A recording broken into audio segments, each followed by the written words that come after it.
Hey everybody, Eric Worre here. Welcome to GoPro Academy.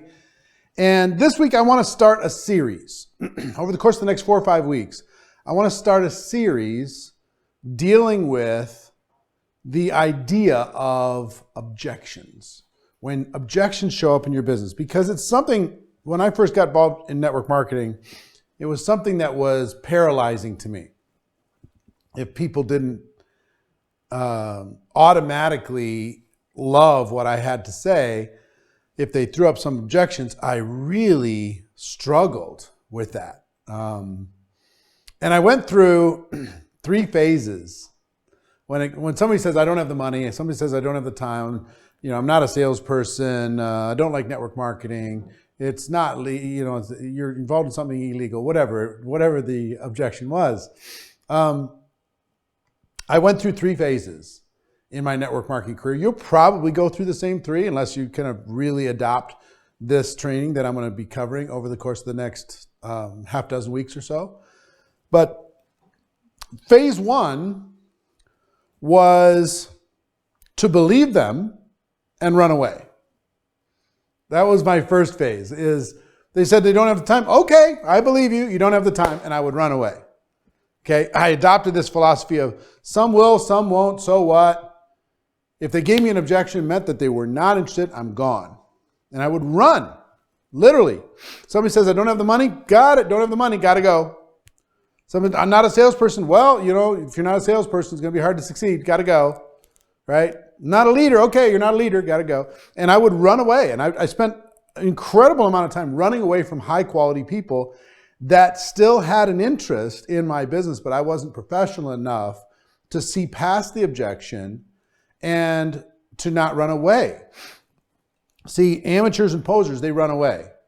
Professionals view the objection itself as an opportunity. And I'll explain what that means in a moment. So, phase 1, believe them and run away. Phase 2 was to fight with them. Once I became a little bit educated in network marketing, I was like, the person said, I don't have the time. I'd say, oh, well, stop it. You've got plenty of time. You're scrolling on your phone and you're watching television and you're doing all this mindless stuff. You're engaged in all these hobbies that aren't paying you. You're building somebody else's dream. You're not building your own. Come on, wake up. You got plenty of time, right? Or they'd say, I don't have the money. It was like, oh, how long do you want to have that excuse? Well, come on, you could figure out the money. You can get scrappy. You can go sell something out of your garage. I mean, your kids have some toys they're not using anymore. Come on, let's go. You got the money. Stop it. Stop using that excuse. So I would, whatever it was. I mean, if they talked about network marketing, I'd fight with them about network marketing. If they talked about not be a salesperson, I'd say, oh, well, come on, you're selling me on this process right now. You tell me you're not a salesperson. You're trying to sell me this idea right now, right? So I had all the clever answers. Is this a pyramid? No, those are in Egypt. Is this a pyramid? Oh, do you like pyramids? Is this where only people at the top make money? Well, would you like to be at the top? I mean, I had all the clever answers. I was really good. But being clever and fighting with people, you can guess the results that I experienced from doing that, which was not amazing, right? So phase 1, believe them, run away. Phase 2, fight with them. Let them know why I'm so intelligent and they're so stupid. And then phase 3, I learned how to become a professional and view objections as an opportunity, not as an obstacle. Hear what I just said. I view objections today and over the course of my career as an opportunity, not as an obstacle. This is a way for me to build relationship with that person. It's a way for me to bring value to that person. It's a way for me to build stronger connection with that person. Without the objection, you don't have that opportunity. You really don't. You ever notice that people who join really fast in your network marketing business quit really fast? You ever noticed? They join, oh, this is amazing. Well, here's my credit card. No questions, no objections, no research, no nothing. They join today and by Friday they're gone. You ever notice that? It's common. because there's really no connection. And they went home, they got scared. Since they didn't bring that question to you, now they feel stupid. They just fade. So, how do you become a professional? That's what we're going to tackle in this multiple week series. And the first part of becoming a professional is to realize there's only 2 types of objections. Only 2. Someone has a limiting belief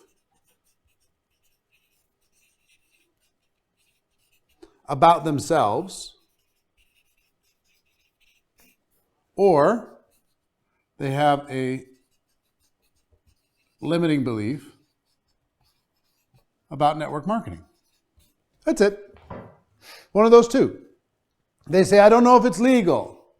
That's a limiting belief about network marketing. Well, I'm not a salesperson. That's a limiting belief about themselves, right? I don't know anybody. No contacts. So I can't do this, right? Only the people at the top make money. Limiting belief about network marketing, right? Products overpriced.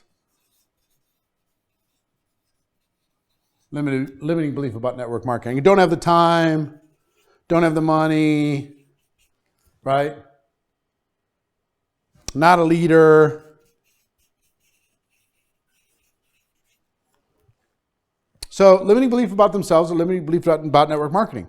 That's by and large all there is. And if you understand this, then you can enter into this idea of treating objections as an opportunity versus as an obstacle. Okay? Opportunity versus obstacle.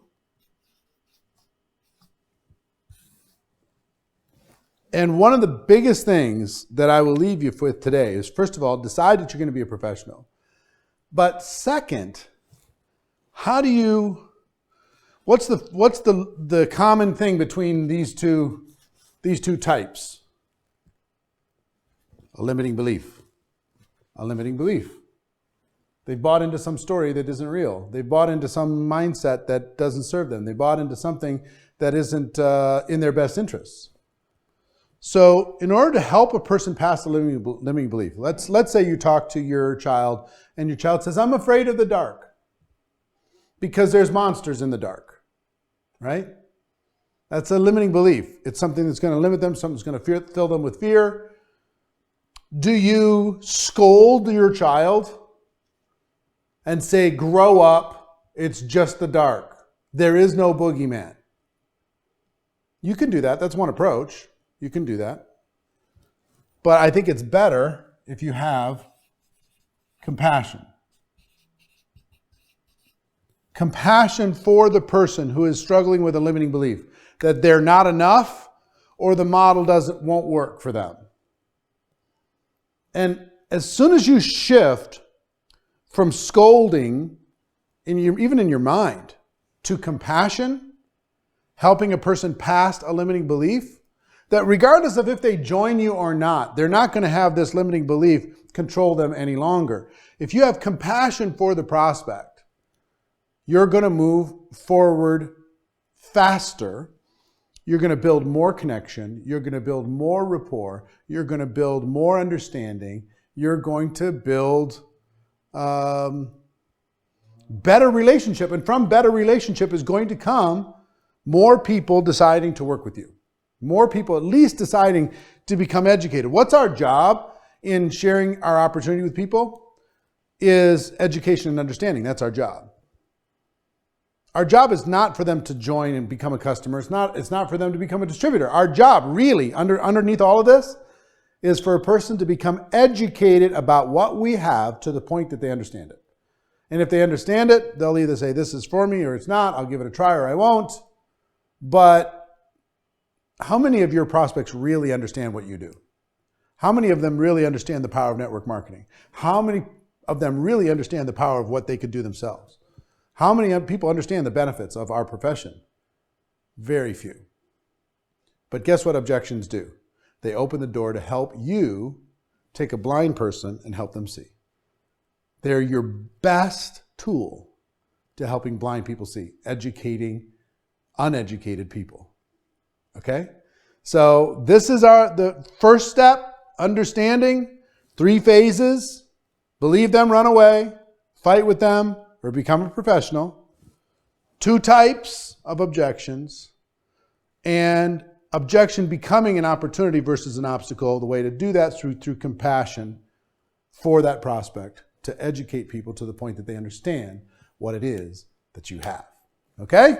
So that's week 1. Hope you got value from it. Tune in next week. We're going to talk about the first of 4 steps in helping to overcome any question and any objection.